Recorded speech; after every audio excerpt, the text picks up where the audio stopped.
Hey, what's up guys? This is Jake Stefanich from SparkBMXTraining.com. I wanted to go over one of the essential skills that you should have on your bike before you bother with switching over to clipless pedals. It's called the Bunnyhop. It's one of those things that you should probably learn fairly early on. It's kind of the foundation for learning how to boost off of jumps and get over things. So what looks like pulling up with your feet, and some people misunderstand, like they think pulling up on their feet is what picks the bike up, but it's really not. It's more of a hip hinge position, and you're powering this movement using your hips, using explosive movement of your hips. So let's first show you what a bunny hop kind of looks like. I'm not the best bunny hopper in the world, but you'll get the idea from it. You'll see like what movements my body does in order to perform a bunny hop. And I'm doing these on flat pedals, so there's, my feet don't come off. And then I'm going to show you the position off of your bike that mimics the position on your bike that it takes to do a bunny hop.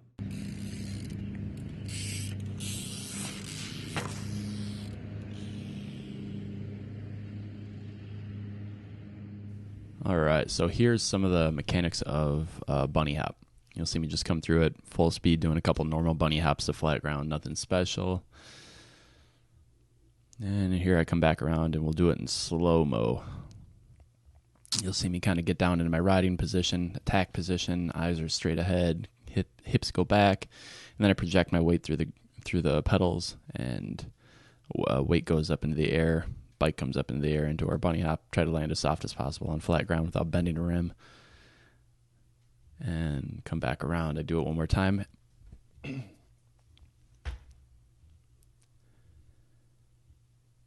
So there's your kind of a normal bunny hop, not the prettiest thing in the world, but come back around again, and now we'll break it down into some steps. So we're gonna, you see me down in my riding position. My center of gravity is right over the center of the bike, over the bottom bracket. Eyes are forward, arms are bent, knees are soft, hips are back into my hip hinge position. Kind of looks like a deadlift, squat kind of hybrid. So from here, I'm shifting my weight back over my bottom bracket, or past my bottom bracket. Hips are actually, what happens is the front wheel becomes light. As I shift my weight to the back wheel, my front wheel becomes light. At that moment, I'm starting to push my feet through the pedals and almost throw my bike forward into kind of a manual. So it's just kind of it's a rock back, get the weight on the back wheel, shift some weight, push the pedals, pushing the bottom bracket ahead of me just slightly. And at that moment, that's when I extend the hips, extend the knees, and go into your kind of jump position. This is what is going to help bring the bike and bring you up. So you see as I do that, it's kind of a rapid explosion. The bike will start coming up into the air. Bike, at some point you'll see me start to level off, but my bike is still coming up. So my bike rises, the back wheel becomes level, and then I start to drop. I land back in my hip hinge position, soft knees, try to absorb as much of that impact as possible. You see me get way back over the bike. I don't know if that's optimal or not, but that's just how I did it on that occasion. You'll see me come back around one more time.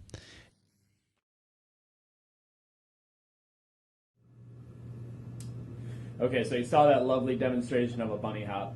So off of the bike, this is what we're going to look for. We're going to look for a hip hinge. I'm on my knees right now because this is kind of like the easiest position to teach this from. What we're looking for is this torso, like to be, think of it like a cylinder from your waist up, right? So we don't want to be like this, overextended, because our cylinder would be curved. So we want ribs down, belt buckle up, and we're very, very tall, and we're in a hip extended position, right?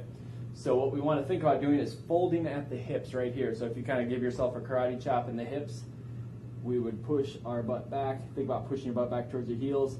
At this point, you kind of see I've got like my hips behind my knees relatively.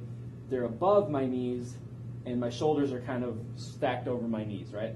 Now from here, what we want to do is push the knees into the ground, the hips start sliding forward, the chest starts coming up, but the main thing we don't want to do is we don't want to see the chest rise prematurely. So it's butt back, my chest is going to be down, I'm in this cylinder here, I'm folding at the hips, and then I'm going to push the knees into the ground, I'm going to stand up tall.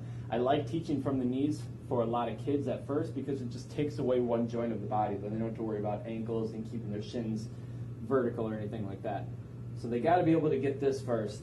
I even like, if they have a tough time with keeping ribs down and all that stuff, I'll say, show me your jazz hands, put that on your belt buckle down here, your waistband, and this one on your sternum, and tell them don't let this get closer, don't let your fingers get closer, and don't let them spread out. So we're going to try to push back as far as we can and stand up without the hands coming together.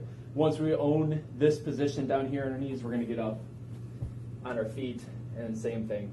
We're going to try to push back. I like to, the reason I'm doing this in front of the wall is because I like to give them something to focus on.